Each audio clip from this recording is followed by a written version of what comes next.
Israel's fight against the coronavirus pandemic now hopefully entering its last leg as tens of thousands of vaccines are administered daily. But the battle is far from over as Israel hits now the first 24-hour mark in its third nationwide lockdown.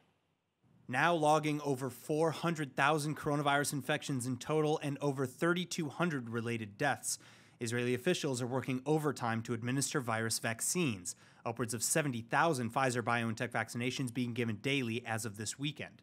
But far from the goal, Prime Minister Benjamin Netanyahu rolling out more vaccine centers in efforts to more than double the current rate of dispersal by next weekend, which, if achieved, would enable at least half of Israel's 9 million citizens to be inoculated by the end of January. And this would also then put the country in line with Netanyahu's hopes of emerging from the new lockdowns within 3 weeks and from the pandemic in general by March. To that end, at least 150 new vaccination stations have been opened this week, with another 80 set to begin operation by Tuesday. Medical centers and HMOs likewise beginning a new operation to expand vaccinations among the elderly and first responders. Still, despite currently holding the top global rate of vaccinations per capita, some bumps in the road to recovery have been highlighted. For one, Israel's rate of positive COVID tests still stands at nearly 5%.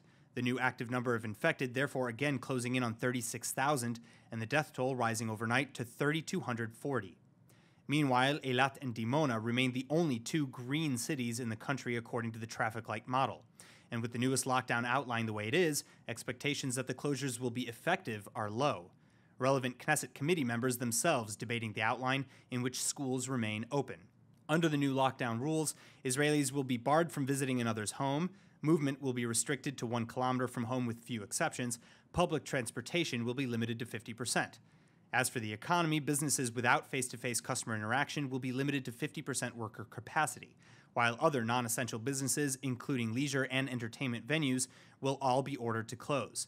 Some outlets, however, plan to defy the orders and stay open, as shoppers and shop owners push for last-minute sales. In each lockdown, the percentage of the people that comes to the market reducing to more than 80% down. So it is a very hard situation for businesses here around the market. We lost a lot of money. We had to close shops, so the turnover is less than 50% that we used to earn.